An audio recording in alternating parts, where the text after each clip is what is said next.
Une épaisse fumée sort encore des fenêtres de cet immeuble et devant, un cratère résultat de tirs de missiles russes cette nuit. Nous sommes dans un quartier résidentiel de Kiev et ici, plus d'une centaine de personnes vivaient. Nous avons un appartement au 7e étage et mon fils y vit avec sa compagne et leur chien. Il y a eu une explosion, ils sont sortis en courant et en laissant tout derrière eux. Nous avons essuyé des tirs toute la nuit. D'abord, il y a eu des drones Shahed. Ensuite, nous nous sommes endormis pendant une seconde et nous avons été réveillés par des explosions en entendant que des missiles étaient en vol. Mon enfant et moi, nous sommes cachés dans le couloir. Nous avons eu très peur. Sur place, le maire de la ville, Vitali Klitschko, ne peut que constater l'horreur. Des puissantes explosions comme celle-ci, il y en a eu des dizaines ce matin. Et même si la défense antiaérienne a joué, et même si, peu de temps avant ces bombardements massifs, l'armée de l'air ukrainienne avait lancé un message d'alerte, Kiev, resté dans les abris, beaucoup de missiles se dirigent vers la ville. Un certain nombre de quartiers de la capitale a été touché. Pareil à Kharkiv, la deuxième ville du pays. Nos brigades de premiers secours travaillent sur 4 sites. Il y a actuellement de nombreux blessés. Tous les chiffres concernant les victimes sont provisoires car la plupart des blessures ont été causées par des éclats de balles. Vladimir Poutine avait prévenu. Hier, lors d'une rencontre avec des militaires blessés sur le front, le président russe ne cachait pas son désir de vengeance après les frappes ukrainiennes menées samedi sur Belgorod. Quel est le but de ce qu'ils font ? Ils veulent d'abord nous intimider et créer une sorte d'incertitude à l'intérieur du pays. De notre côté, nous augmenterons les frappes dont j'ai parlé. Sans aucun doute, un tel crime, et ceci bien sûr est un crime contre la population civile, ne restera pas impuni. Des menaces mises à exécution avec cette intensification des bombardements. Répliques, représailles, l'année 2024 démarre sur une escalade violente entre la Russie et l'Ukraine qui dénonce cette campagne de terreur. Les habitants de Kiev se résignent à retrouver les couloirs souterrains de métro pour s'y réfugier, tandis que d'autres, on parle de 250 000 personnes, sont maintenant privées d'électricité. Alors, Solène Rioux, vous êtes donc à Kiev en compagnie de Gabriel Aurion. Une grosse partie de ces images, d'ailleurs, sont celles de Gabriel. Kiev s'y attendait évidemment. Poutine, et Nancy vient de nous l'expliquer, Poutine avait prévenu qu'il se vengerait, mais les dégâts sont effectivement extrêmement impressionnants.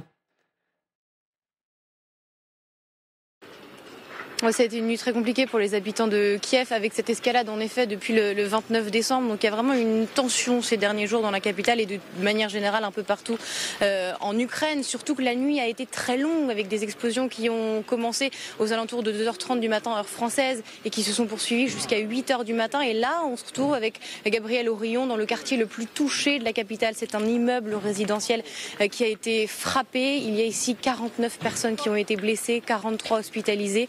2 personnes décédées et plus de 120 personnes qui ont dû être évacuées de ce bâtiment. Et d'ailleurs, regardez, les évacuations de ces habitants se poursuivent.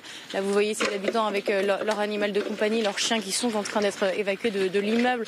On voyait aussi cet homme que vous avez dû apercevoir sur les images de Gabriel avec son sac et qui n'attend qu'une chose, c'est de pouvoir rentrer à l'intérieur de son appartement pour récupérer ses effets personnels. Vous vous doutez bien que ça va encore prendre beaucoup de temps parce que regardez, tous les services d'urgence sont encore à pied d'œuvre. Les secouristes, les médecins, les pompiers également. Il y a encore de ça quelques minutes, ils étaient toujours avec leur lance à incendie pour refroidir la structure encore fumante du bâtiment.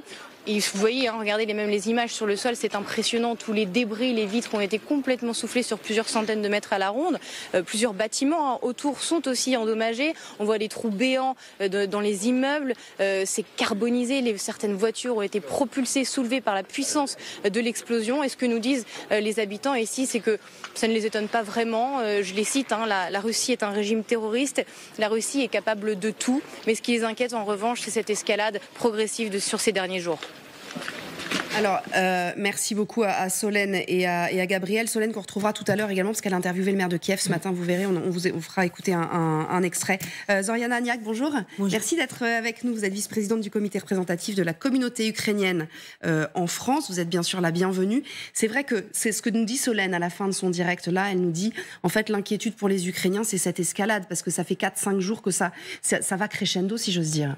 Oui, c'est une inquiétude, mais pas tant que ça finalement parce qu'ils sont déjà habitués, on peut dire, et puis ça les galvanise encore plus. Mais moi, je trouve que ce qui est terrible dans tout ça, c'est qu'il manque cruellement d'armes. Et qu'est-ce que fait l'Occident ? Il est en retard dans la livraison d'armes. On ne produit pas assez, en fait. On ne produit pas assez. Et je me demande ce qu'on attend pour entrer en économie de guerre. Alors justement, on va y revenir longuement parce qu'effectivement, Volodymyr Zelensky a poussé un gros coup de gueule. On y reviendra tout à l'heure. D'abord, je voudrais que vous écoutiez ce qu'a dit le président au sujet de la défense antiaérienne qui, manifestement, malgré tout, a évité bien pire. Écoutez. Chers Ukrainiens, le 2 janvier 2024, les monstres russes ont à nouveau frappé. Ils ont utilisé près d'une centaine de missiles de différents types. Au moins 70 missiles ont été abattus, dont près de 60 dans la région de Kiev. Kharkiv a également fait l'objet de frappes brutales. Je remercie tous ceux qui, dans le monde, apportent leur aide. Patriots, Iris, Nasams, tous ces systèmes ont au moins sauvé des centaines de vies. La Russie devra répondre de toutes les vies qui lui seront enlevées. Gloire à l'Ukraine. Voilà, je vous donne tout à l'heure, grâce à Vitali Klitschko, ce qui a été détruit. Mais d'abord, général, sur ce que dit Volodymyr Zelensky, alors peut-être merci les missiles patriotes, effectivement, même s'il n'y en a sans doute pas assez. La défense antiaérienne, ça fait partie de ce qui devrait être encore livré. Ils en attendent encore d'autres ? Oui, là, on est dans une affaire de guerre psychologique, puisqu'il n'y a pas énormément de pertes, même si malheureusement, il y a des civils qui ont été tués. Mais disons, en nombre, ce n'est pas très considérable. Par contre, ça a un impact psychologique net, énorme, positif ou négatif, sur les populations et sur l'opinion mondiale, puisqu'on en parle justement à ce propos. Il y a aussi, évidemment, la guerre d'attrition, parce que chaque fois que vous voulez intercepter un missile, je ne parle pas des drones, mais des missiles, là, il faut vraisemblablement vous consommer entre 1 et 2 intercepteurs. Donc, vous consommez quand même pas mal de munitions de haute valeur. Et puis, il y a tous ces drones améliorés, les Shahed iraniens, qui sont maintenant, on découvre des peintures spéciales qui les rendent plus furtives, qui ont des systèmes de guidage qui sont plus élaborés. Et donc, il y a donc cette guerre d'attrition sur le nombre de munitions. Et puis, ce que vous disiez tout à l'heure, c'est qu'on est bien dans la guerre industrielle. D'un côté, on a la Russie qui est passée en économie de guerre, et de l'autre côté, les Européens qui ne sont pas passés en économie de guerre. Bien sûr. Alors, les Américains, c'est disons, entre les deux, puisqu'ils ont augmenté leur cadence assez sensiblement, sans véritablement passer en économie de guerre, parce que là, ça serait phénoménal. Mais disons, nous, les Européens, on a augmenté un tout petit peu nos cadences, mais pas suffisamment pour apporter suffisamment de munitions aux Ukrainiens pour défendre l'ensemble de leur dispositif. Et puis, il y a des systèmes d'armes très sophistiqués comme le Patriot qui ont été donnés, qui font l'objet qui sont particulièrement ciblés par les raids de missiles Kinjal, notamment les hypervéloces, lorsque les Patriotes sont obligés de se mettre en œuvre pour taper les missiles de croisière. Mais alors, justement, pardonnez-moi, je vous coupe parce que c'est important, c'est ce que dit l'état-major ukrainien qui nous dit les forces ukrainiennes ont détruit 72 cibles aériennes, dont 10 missiles hypersoniques Kinjal et 3 missiles de croisière Calibre. C'était la question que je voulais vous poser, ce sont des armes colossales. Est-ce qu'on se sert de ce type d'armes pour des frappes de terreur plus que pour des frappes d'annexion ? Avec ce que vous nous dites, je comprends, c'est qu'a priori, on vise avec ces missiles-là du Patriot, etc. Il y a toujours une discussion, savoir s'ils arrivent ou pas à arrêter les hypervéloces. Il n'y a que les patriotes qui pourraient le faire. Et donc là, on est dans un domaine très, très particulier et confidentiel. Mais disons qu'en tout cas, les radars des patriotes sont particulièrement la cible principale. Ce n'est pas l'immeuble de ces pauvres gens qui est un objectif intéressant dans le cadre d'un plan de frappe. Tout ça, c'est fait aussi bien du côté ukrainien que du côté russe. Vous avez des plans de frappe. Et donc, dans les plans de frappe, ce n'est pas l'immeuble de telle avenue qui est intéressant. C'est notamment le radar des défenses antiaériennes ukrainiennes. Donc oui, on se retrouve dans toujours une équation des moyens disponibles. Et plus le temps passe, alors ils ont des réserves, les Ukrainiens, mais plus ils sont obligés de rationner, si j'ose dire. C'est pour ça que vous avez un taux d'interception qui baisse. Ouais. Souvenez-vous, il y a quelques mois, on disait 90%, 85%. Et maintenant, ils avouent 70%, parfois même 50% sur quand vous regardez l'Institut de l'ISW, américain, vous voyez que sur certains types de missiles, on n'est même pas à 50%. Ouais. Donc, mais vraisemblablement dû à un manque de de capacité antiaérienne ukrainienne. Alors, je voudrais justement, Mathieu Karman va nous en parler un peu plus dans un instant. Je voudrais d'abord juste que vous écoutiez les quelques précisions qu'a fait Vitali Klitschko, donc le maire de Kiev ce matin, au micro de Solène Rioux et de Gabriel Orillon, justement sur ce qui a été détruit, pas détruit, et sur les cibles qui ont été atteintes ou pas atteintes. Écoutez.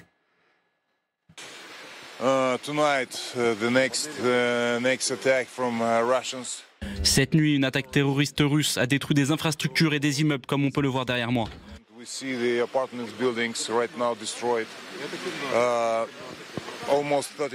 Environ 30 personnes ont été transportées à l'hôpital pour le moment. Une femme âgée est décédée.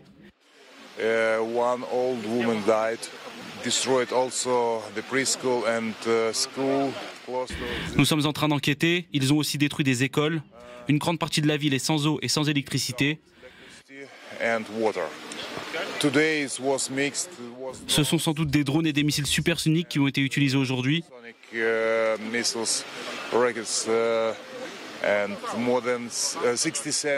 Plus de 67 de nos engins antimissiles sont inutilisables et par conséquent, on voit la force de destruction de leurs missiles. La dernière partie de la phrase, elle est fondamentale, Catherine. Plus de 67 de nos engins antimissiles sont inutilisables. Ça veut dire peut-être, entre autres, des patriotes. C'est ce que disait le général. 67, c'est énorme. Bien évidemment, on parle, et c'est tout à fait logique, de cet immeuble parce que c'est spectaculaire et parce qu'il y a des populations civiles. Mais effectivement, sur les dizaines de missiles tirés par les Russes, c'est pour... à la fois épuiser les réserves antiaériennes des Ukrainiens, bien sûr, et les détruire. Parce qu'on sait qu'à ce moment-là, les Russes auront, si j'ose dire, les mains libres, qu'ils pourront plus facilement utiliser leur aviation, et on le sait que c'est une arme redoutable, au moment d'ailleurs où les Ukrainiens, eux, n'ont toujours pas à disposition les fameux F-16 qu'ils réclament depuis longtemps. Donc, pour les Russes, évidemment, l'objectif, pour l'instant, c'est celui-ci. Parce qu'on sait que les Ukrainiens, n'ayant pas suffisamment de défense antiaérienne, ont été obligés de choisir comment ils les répartissaient, et bien évidemment autour des grandes villes. Donc, comme par hasard, les Russes ont attaqué Kiev et Kharkiv parce que là, il y a de la défense antiaérienne et qu'ils ont mis les gros moyens cette nuit pour essayer de la frapper le plus possible et désarmer au sens premier du terme les Ukrainiens. Et manifestement, Magali, ils sont donc arrivés en partie, en tout cas, à leur but. Après, si c'est la réponse à Belgorod, puisque Vladimir Poutine hier le disait, il y aura une réponse, on frappera sans discontinuer, etc. Ça veut dire que c'est une opération qui a été mise en place très rapidement. Bien qu'ils s'attendaient à ce que, de toute façon, au passage à la nouvelle année, comme l'année dernière... Oui, parce que le gouvernement ukrainien, quand même, s'attendait à ce scénario-là. Il ne cesse de le dire et d'alerter d'ailleurs le monde entier sur le fait que l'hiver va être redoutable pour les Ukrainiens, que les Russes finalement ont accumulé un certain nombre de missiles parce que c'est vrai qu'eux ont réussi à mettre en place une production, que ce soit de missiles, que ce soit même de drones, Shahed, qui sont maintenant produits localement en Russie. Ils ont accumulé ces réserves. Donc l'Ukraine s'attendait à des frappes massive pendant l'hiver sur les installations énergétiques. On voit que ça marche puisque cette nuit, avec ces frappes, c'est 250 000 personnes à Kiev qui se sont retrouvées sans électricité. Ils ont frappé aussi tout ce qui est le réseau d'eau potable. Donc voilà, il y a une volonté aussi, mais comme l'hiver dernier, de briser le moral de la population. Et on voit toujours, d'ailleurs comme l'hiver dernier, cette résilience des Ukrainiens. Mais l'idée quand même, c'est aujourd'hui de faire pression sur la population civile, dont on sent quand même une certaine lassitude de la guerre, ce qui est bien normal après le 3e hiver dans ces conditions. Et donc, il y a aussi un pari russe d'essayer de briser le moral pour que cette population ensuite fasse pression sur son gouvernement.